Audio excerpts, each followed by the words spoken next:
أعوذ بالله من الشيطان الرجيم. بسم الله الرحمن الرحيم. الحمد لله والصلاة والسلام على سيدنا رسول الله وعلى آله وصحبه ومن والاه، أما بعد. سبحانك لا علم لنا إلا ما علمتنا إنك أنت العليم الحكيم. ولا حول ولا قوة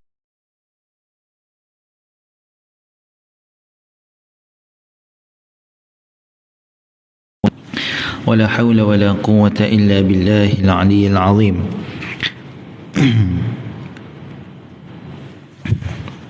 الفاتحة. أعوذ بالله من الشيطان الرجيم. بسم الله الرحمن الرحيم.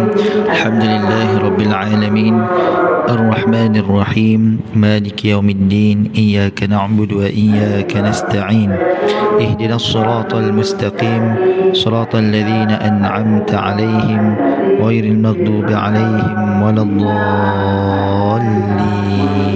آمين.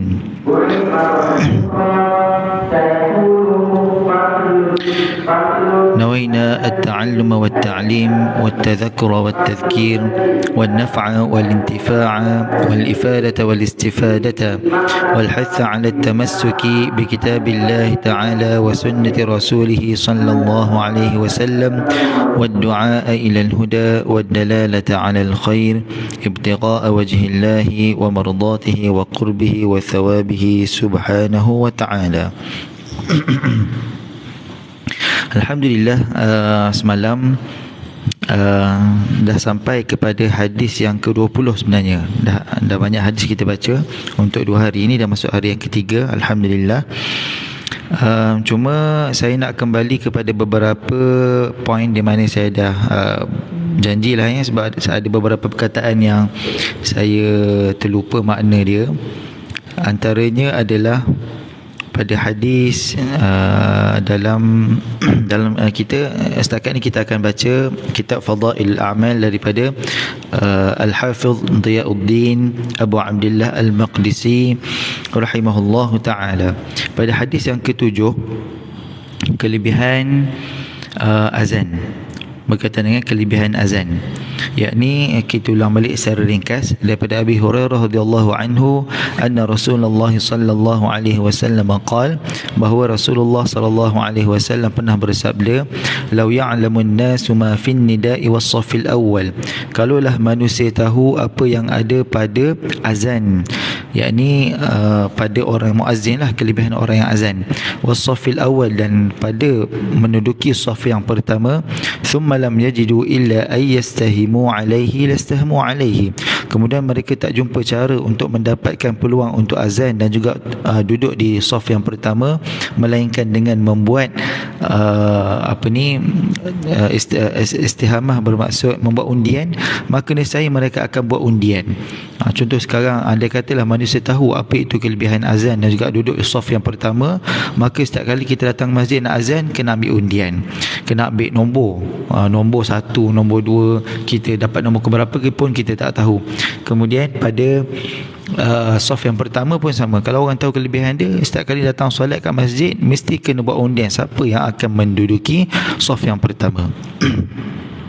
Kemudian walau ya'lamuna ma fit tahjiri lastabaku ilaihi. Yang ni yang saya terlupa maksud at-tahjir. Maka at-tahjir dekat sini maksud dia at-tabkir ila solah.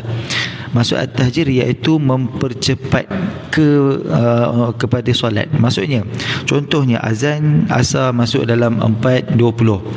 Jadi 4.33 kan contoh. So pergi ke masjid 4.30. Itu maksud at-tahjir. Maksudnya dia bersegera untuk pergi ke masjid. Lastabaqu ilaihi, nescaya mereka akan berposong-posong, berlumba-lumba untuk pergi ke masjid, untuk cepat pergi ke masjid. Itu setiap kali pada waktu solat. Okey, sebab hadis ni tak boleh saya habiskan dulu hadis ni. Walau ya'lamuna ma fil atamah was-subhi, kalaulah manusia tahu juga apa yang ada pada solat berjemaah antara solat isyak dan juga solat subuh, la atauhuma, nescaya mereka akan mendatangi solat berjemaah isyak dan juga subuh, walau habwan, walaupun terpaksa datang dalam keadaan merangkak-rangkak. Kemudian hadis yang tadi yang ke-7, hadis saya rasa hadis yang ke-20 saya rasa yang okey betul. Hadis yang ke-20 yang mana saya terlupa maksud kalimah mifhasu qatatin. Okey, ini kelebihan membina masjid. Hadis yang ke-20 daripada Jabir bin Abdullah radhiyallahu anhuma anna Rasulullah sallallahu alaihi wasallam qala man bana masjidan, barang siapa yang membina masjid kamifhasi qatatin. Yang ni saya terlepas pandang apa maksud mifhas qatah. Maksud mifhas qatah adalah sarang burung. Jadi barang siapa yang membina masjid walaupun hanya sebesar sarang burung, au asghar, ataupun kecil lagi daripada sarang burung. Maksudnya apa? Maksudnya kat sini ialah tak adalah masjid sebab saiz badan kita pun jauh lebih besar daripada sarang burung. Bukanlah maksudnya membina masjid sebesar betul-betul sarang burung tu, tidak. Maksudnya itu sahaja yang dia mampu menyumbang. Dengan sebesar contoh dia hanya mampu menyumbang 1 bata, hanya mampu menyumbang 2 bata, hanya mampu menyumbang simen dan sebagainya, contohlah ya. Yang mana kalau pada zaman sekarang ni kalau pergi masjid-masjid, especially pada hari Jumaat, kita akan dapati ada tabung masjid untuk pembinaan masjid. Jadi kita sepatutnya setidak-tidaknya masukkan RM1. Itu maksud Nabi SAW. Kalau dia tak mampu untuk bina masjid betul-betul macam orang kaya yang ada duit untuk orang Islam solat, maka dia hanya bagi apa yang dia mampu. RM1, RM2, RM3, RM10, tidak ada masalah. Bayangkan sebesar sarang burung ataupun kecil lagi. Tapi apa kelebihan dia? Kelebihan dia adalah Allah Ta'ala akan bina baginya rumah. Dia hanya bagi sebesar seumpama sarang burung je yang dia mampu, tapi Allah Ta'ala gantikan dengan satu rumah di syurga. Dan kena ingat, rumah walaupun satu sahaja di syurga bukan seumpama di dunia. Kelebihan apa yang ada di syurga inilah seperti mana dalam hadis kursi, Allah SWT pernah berfirman di atas lisan Nabi SAW,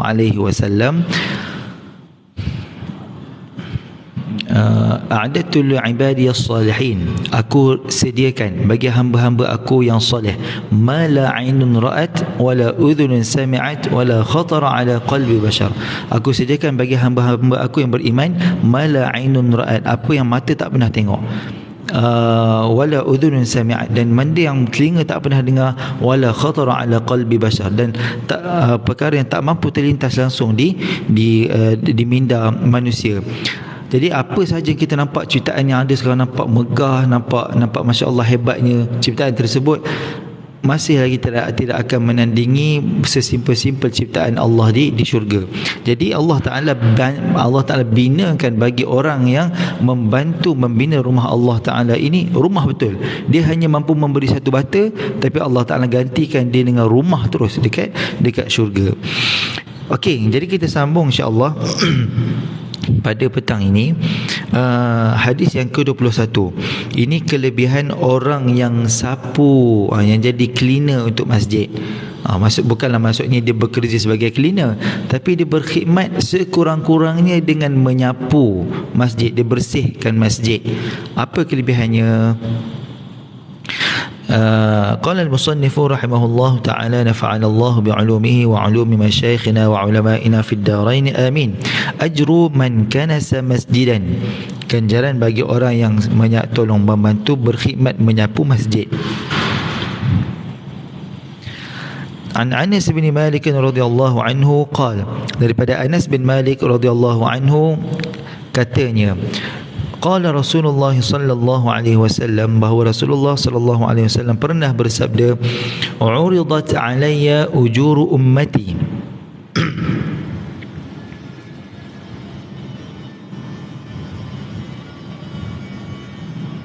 Okey, enam. Apa ya, saya terganggu sikit tadi. Uridat alayya ujuru ummati, dibentangkan di hadapan aku, yakni Allah, Nabi SAW pernah dibentangkan ganjaran umat Nabi Muhammad SAW ni di depan matanya. Hatta al-qadha, sehinggalah sebesar-besar debuan tu sebesar debuan, ganjaran debuan yang bukanlah macam debu betul, tapi maksudnya sebesar ganjaran debuan pun Allah Ta'ala bentangkan di hadapan Nabi SAW. Yukhrijaha ar-rajulu minal masjid. Okey, maaf, saya baca tak habis tadi. Uridat alayya ujuru ummati hatta al-qadah yukhrijaha ar-rajulu minal masjid. Dibentangkan di hadapan aku, kata Nabi SAW, ganjaran bagi umat aku, sehinggalah debu-debu yang dikeluarkan oleh umat aku daripada masjid. Yang ini dia tolong sapu masjid dan dia buang debu-debu yang ada pada masjid, itu pun dibentangkan di hadapan Nabi SAW sebagai ganjaran untuk umat dia. Wa uradat alayya dhunubu ummati, dan dibentangkan di hadapan aku juga dosa-dosa umat aku. Falam ara dhanban Allah Akbar, berat, sangat berat lah, especially untuk kita orang menghafal Quran ni. Bahagian ni berat. Uridat alayya dhunubu ummati, dibentangkan di hadapan aku dosa-dosa umat aku.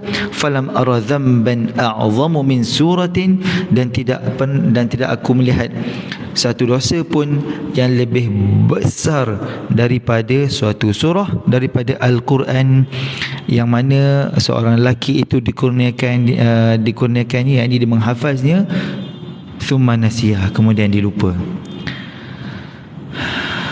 Allahu Akbar, terlalu berat especially orang menghafal Quran 30 juzuk nak kena maintain 30 juzuk. Kalau tidak, ini Nabi kata tak pernah, Nabi tak jumpa dosa yang paling besar. Subhanallah, kalau difahami maksudnya, hatta dosa membunuh ke, dosa mencuri ke, dosa meliwat zina ke, Allahu Akbar, dosa lupa Al-Quran ni jauh lebih besar dan lebih berat. Jadi kena ingat sentiasa, at least kita ada usaha, walaupun kita betul-betul tak ingat, tapi kita tunjukkan kepada Allah Ta'ala kita ada usaha. Setiap hari kita mengulang satu juzuk, setiap hari mengulang esok mengulang juzuk yang kedua, juzuk yang ketiga. Sebenarnya kalau betul-betul nak ingat Al-Quran ni, tak cukup hanya mengulang satu juzuk sehari. Memang kena kalau untuk orang menghafal Quran ni, kalau betul-betul dia nak kemas hafazan dia, seminggu dia kena ulang 30 juzuk Al-Quran, paling tidak pun sebulan. Kalau lebih daripada sebulan, itu berdoa je. Jadi sepatutnya orang menghafal Quran ni memang sekurang-kurangnya dalam paling tidak sebulan, tapi yang lebih kuat adalah 3 bulan, 1 minggu, dan yang betul-betul power, padu dan masyi dalam tempoh 3 hari. Setiap hari dia mengulang 10 juzuk. Setiap 3 hari dia habis mengulang 30 juzuk. Ini orang betul-betul nak pegang Al-Quran, dan sejauh mana dia rasa takut dengan dosa terhadap meninggalkan hafazan Al-Quran, begitulah juga dia kena tunjukkan usaha itu. Jadi kalau Allah Ta'ala melihat usaha hamba-Nya, Allah Ta'ala akan menilai berdasarkan usaha hamba-Nya. Wa qul ya'malu, firman Allah Ta'ala dalam Quran, wa qul ya'malu fasayarallahu 'amalakum wa rasuluh. Allah Ta'ala minta Nabi SAW sampaikan kepada para sahabat dan umatnya, yang termasuk kita, waqul, katakanlah wahai Muhammad, i'malu, wahai umat Nabi Muhammad, beramallah, buat usahalah, fasayarallah, dan sesungguhnya Allah Ta'ala akan melihat amalan tersebut, dan juga Rasulnya. Jadi Allah Ta'ala maha melihat. Itu kat sini Allah Ta'ala nak bagi satu motivasi, ataupun Allah Ta'ala mungkin nak tegur kat kita bila ada orang bawa semangat. Contoh sebab benda ni saya nampak mungkin lebih dekat dengan pelajar lah. Solat sunat, orang yang orang mengaji agama ni, bila dia duduk dalam suasana agama, dia kuat nak solat sunat. Contohnya apa? Contohnya dia pergi ke masjid baru dia boleh solat sunat. Tapi bila dia balik ke rumah, contohnya pada hari tersebut dia tak dapat nak solat jemaah dekat masjid, adakah dia akan solat sunat? Benda ni memang jarang sangat berlaku, jarang sangat. Disebabkan itulah pentingnya Nabi SAW push kita untuk solat berjemaah di masjid. Sebab apa? Sebab suasana. Kita tengok orang yang solat sunat, kita pun semangat untuk solat sunat.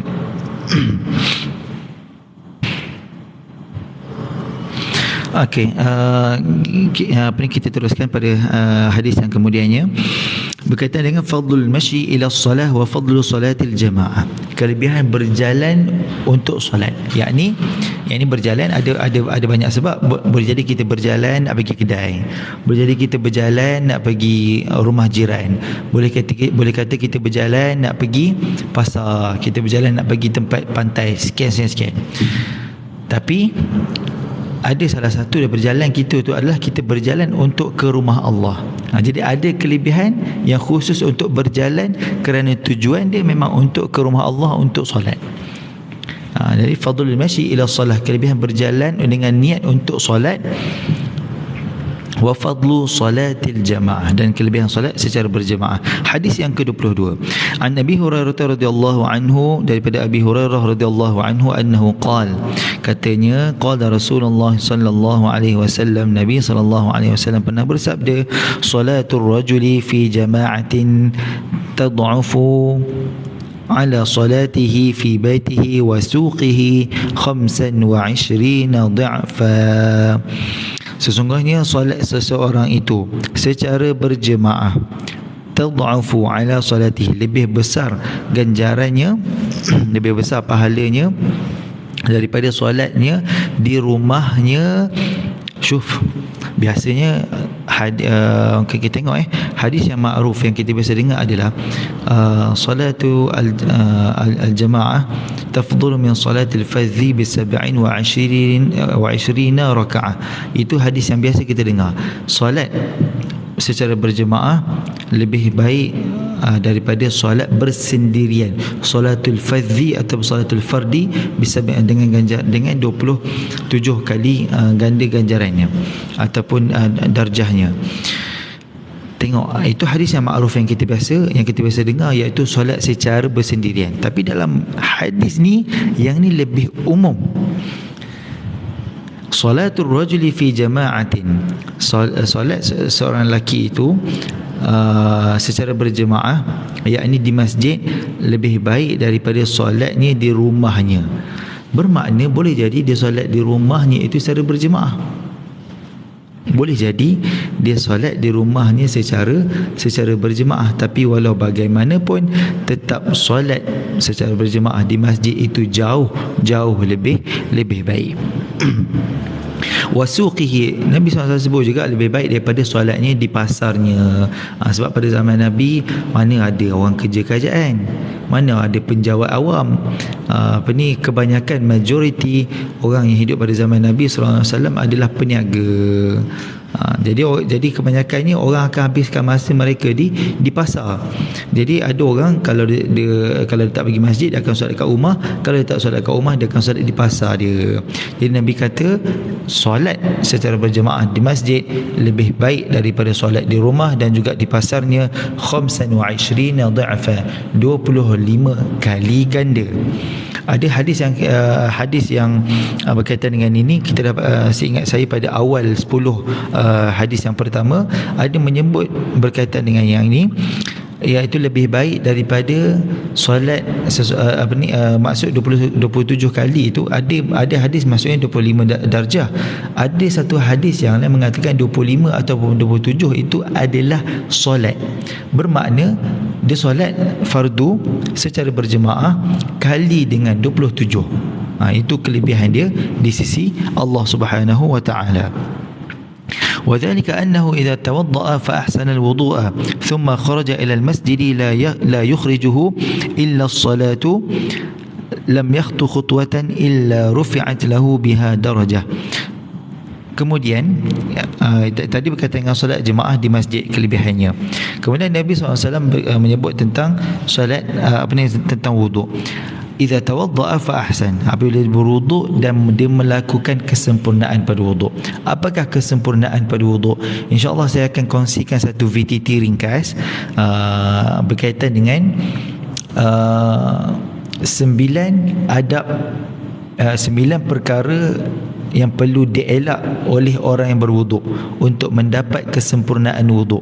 9 perkara tersebut ada disebut oleh Imam Al-Ghazali di dalam kitab Bidayatu Al-Hidayah. Selain daripada kesempurnaan itu, mengelak daripada 9 perkara ni, antara kesempurnaan solat ni juga ada, berwuduk ni juga adalah dia menyapu lebih daripada kawasan yang sepatutnya.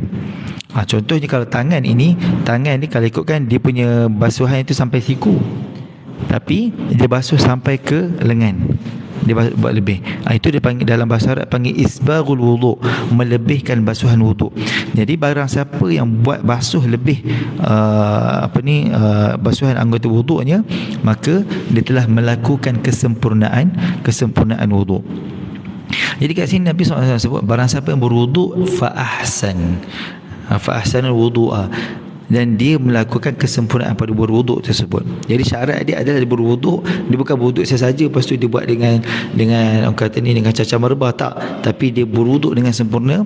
Thumma kharaja ila al-masjid, kemudian dia keluar ke masjid dengan tujuan tidaklah dia keluar itu daripada rumahnya itu melainkan kerana nak pergi solat. Dia keluar daripada, maksudnya tengok kena faham kelebihan ni. Kelebihan ini boleh tambah satu lagi kelebihan yang tidak ada pada tajuk yang disebut oleh Imam Diyauddin Al-Maqdisi ni, adalah kita boleh tambah satu lagi kelebihannya adalah kelebihan keluar ke masjid, kelebihan keluar ke solat dalam keadaan berwuduk. Yakni wuduk tu dia buat kat rumah dulu. Sebab dalam hadis ini Nabi SAW buat turutan. Nabi sebut man tawadda'a, ataupun idza tawadda'a, apabila sekiranya seorang itu berwuduk, fa ahsanu, kemudian dia melakukan ihsan, yakni melakukan kesempurnaan wuduk, thumma kharaja, kemudian dia keluar. Jadi dia berwuduk di rumah, bukan berwuduk di masjid. Jadi ada kelebihan yang tersendiri untuk orang yang mula wuduknya di rumah. Jadi dia wuduk kat rumah tadi, kemudian dia keluar. Bila dia keluar tu, memang dia tak ada tujuan lain melainkan memang nak pergi masjid. Ada situasi di mana kita keluar, contoh kita nak pergi pasaran, kita nak pergi Aeon, kita nak pergi, kalau macam kat Kuantan ni ECM, KCM, nak pergi supermarket, nak pergi mall, tapi dalam masa yang sama dah dekat dengan Zuhur. Jadi kita niat kita solat dekat mall je lah, ataupun kita solat dalam waktu on the way tu ada masjid, kita solat kat situ lah. Adakah yang membuatkan dia keluar dari rumah itu masjid? Tidak. Yang membuatkan dia keluar dari rumah itu adalah nak pergi mall, ataupun dia keluar tu adalah untuk pergi ziarah kawan, ataupun dia nak pergi jumpa kawan dan sebagainya. Boleh tak dikira termasuk? Tidak termasuk. Jadi benda ni kena jelas. Dalam hadis dia hanya sebut niat dia keluar tu, tujuan dia keluar hanya untuk dia pergi ke masjid. Jadi pertama tadi dia berwuduk dulu di rumah, kemudian dia keluar dengan niat memang nak pergi ke masjid. Lam yakhtu khutwatan, tidaklah dia melangkah satu langkah. Bermula daripada dia keluar rumah tu, 1 langkah, 2 langkah, 3 langkah, 4 langkah. Setiap langkah itu yang dia lakukan, rufi'at lahu biha darajah, dengan 1 langkah diangkat 1 darjat. Wa hutta anhu biha khati'ah, dan dijatuhkan ataupun digugurkan dengan 1 langkah itu dosa. Jadi subhanallah, sebab tu saya ingat lagi antara faedah yang dikongsikan oleh guru kami dulu ketika di Mesir. Dia kata apa, orang menuntut ilmu ni sepatutnya adalah orang yang paling banyak paling banyak pahala dia. Sebab apa? Sebab dia buat amalan macam orang lain tapi pahala dia lebih. Contohnya tadi, orang lain kebanyakannya akan berwuduk kat masjid, so kelebihan ni dia tak dapat. Jadi kelebihan orang menuntut ilmu ni pula, dia dah tahu ilmu tersebut, dia masuk dia duduk dekat rumah, daripada rumah lagi dia dah berwuduk. Kemudian faedah yang saya sebut tadi, faedah syekh yang saya sebut adalah bila awak dah diilmu, dah tahu bahawa setiap daripada langkah itu dia angkat darjat dan digugurkan dosa, adakah kamu akan tetap melangkah laju ataupun melangkah-langkah besar? Rugi.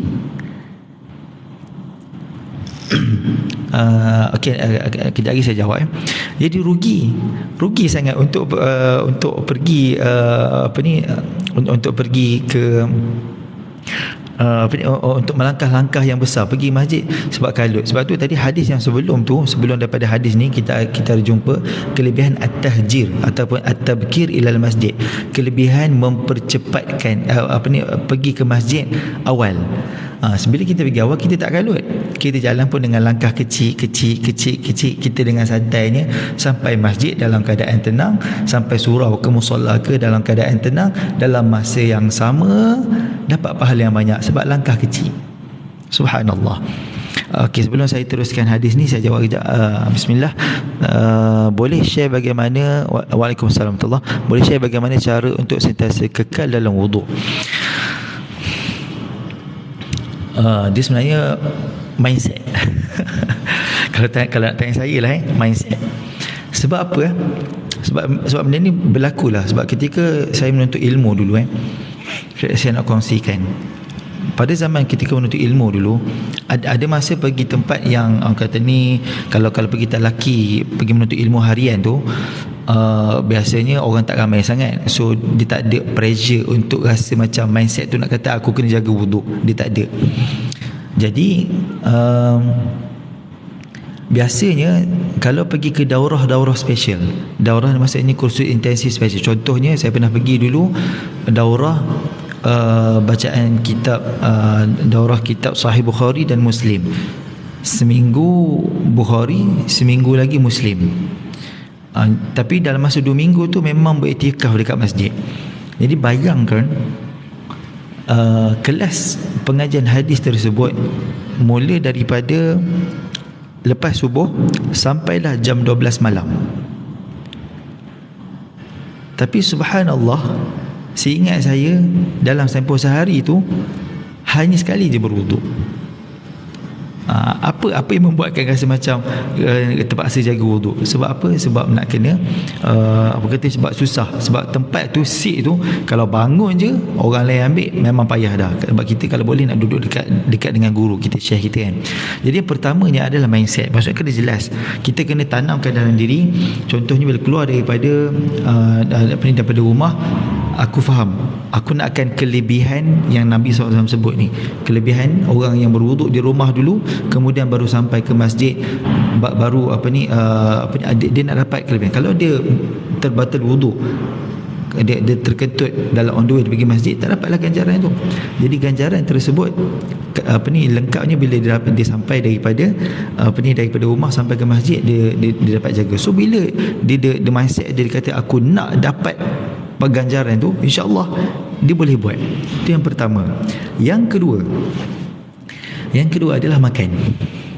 Sebab apa payah nak, orang kata ni, apa yang membuatkan wuduk payah nak jaga? Pertama sekali sebab kentut, yang kedua biasa sakit perut. Kedua-duanya datang daripada banyak makan. Dan ada masa kita rasa nak buang air kecil. Buang air kecil ni pun datang daripada makan. Bila banyak makan, banyak minum. Sebab tu ini kata-kata asar daripada tabi'in, tak silap saya, barang siapa yang banyak makan, man akala kathiran syariba kathiran, wa man syariba kathiran nama kathiran, wa man nama kathiran fatahul khairal kathir. Barang siapa yang banyak makan, dia akan banyak minum. Barang siapa yang banyak minum, dia akan banyak tidur. Biasa kan kalau kita makan banyak, memang kita akan mengantuk, tidur. Barang siapa yang banyak tidur, maka terlepas baginya banyak kelebihan-kelebihan. Sebab apa? Sebab waktu usia kita ni takkan berhenti dekat dunia ni. So bila kita banyak tidur, maka rugilah. Kalau kita banyak hidup maksudnya nak banding dengan tidur tu, kita berjaga tu lebih banyak daripada tidur, maka kita banyak boleh melakukan ibadah, banyak boleh buat urusan kerja dekat dunia ni.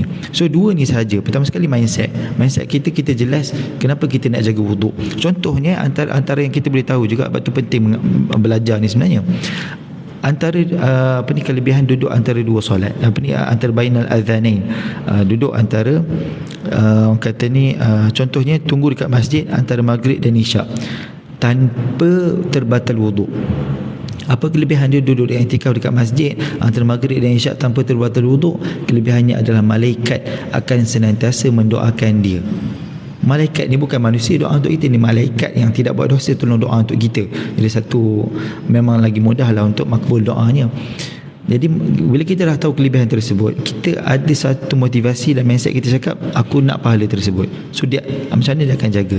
Itu yang pertama, mindset. Yang kedua adalah bab makan. Memang kena kawal makan. Jadi Ustaz, kalau belajar tasawuf ni kita memang nak kena kawal makan ke apa? Dia sebenarnya tak boleh belajar tasawuf. Kalau tengok zaman sekarang kan, ramai orang ada buat orang kata ni kelas ataupun orang buat sharing tentang pemakanan yang sihat kan. So kebanyakan yang saya tengok kaedah pemakanan sihat tu semuanya jenis makan sikit. Jenis makan yang bukan membuatkan perut kita terlalu kenyang sampai merosakkan ibadah kita. So mudah tu je sebenarnya mindset. Dan kedua, jaga makan. Kita kurang makan, maka kuranglah terbatal wuduk, insya-Allah. Okey, saya teruskan, mudah-mudahan menjawab soalannya.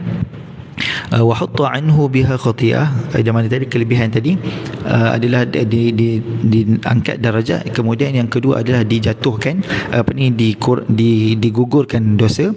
Fa idza shalla lam tazalil malaikatu tusalli alaihi, dan apabila sampai masjid dan dia solat, fa idza shalla, bila dia solat, lam tazalil malaikatu tusalli alaihi ma dama fi musallahu Allahumma salli alaihi Allahumma irhamhu. Dan apabila lepas sampai masjid dia solat, dan dia solat itu selagi mana tengok syarat dia Nabi sebut ni, fa idza shalla, kemudian dia solat. Bermakna pertama tadi dia keluar dari sebelum dia keluar rumah dia berwuduk. Lepas dia keluar rumah, yang membuatkan dia keluar rumah tadi niat hanyalah untuk masjid. Dan Nabi letakkan syarat yang ketiga adalah solat. Bila dia sampai dekat masjid, dia solat. Dia bukan sampai tu dia nak jumpa kawan, dia nak sembang, dia mengopi kat masjid, tak. Kalau macam tu tak dapat pahala tersebut. Jadi dia pergi sampai kat masjid memang untuk dia solat.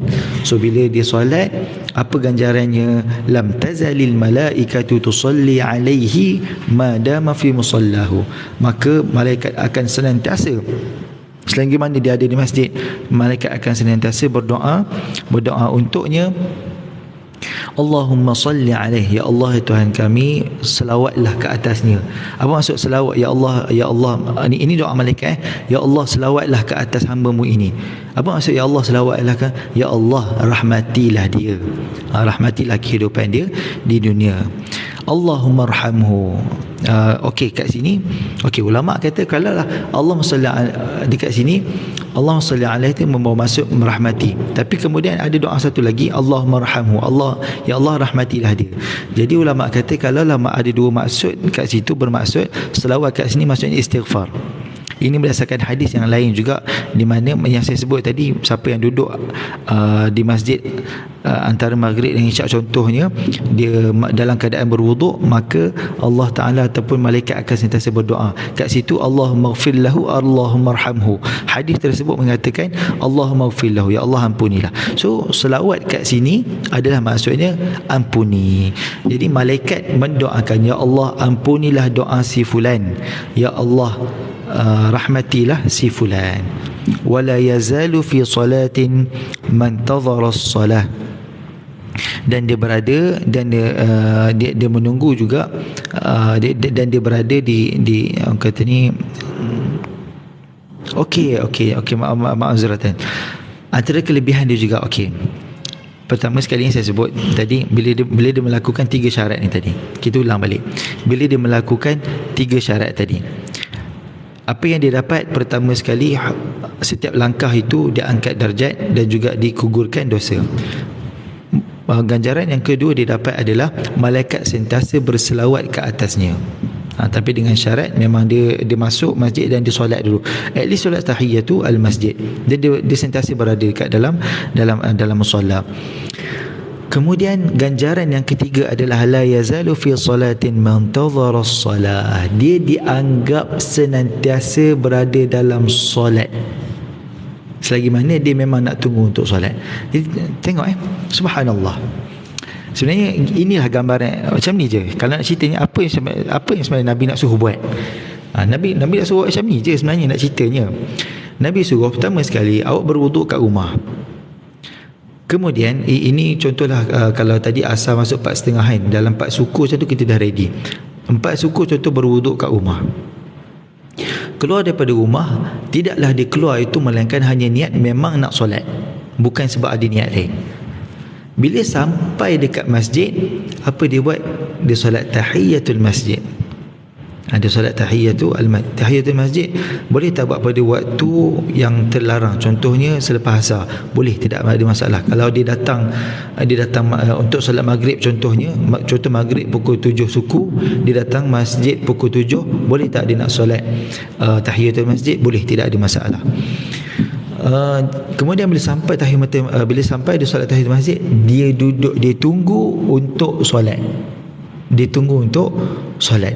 Jadi selagi mana selepas dia solat, antara solat tahiyatul masjid dengan dia solat fardu yang dia nak solat tadi, sama ada maghrib atau isyak tadi tu ataupun asar tadi tu, sementara masa dia tunggu tu, walaupun dia dah habis solat tahiyatul masjid, tapi seumpama dia masih berada di dalam solat, itu ganjaran dia.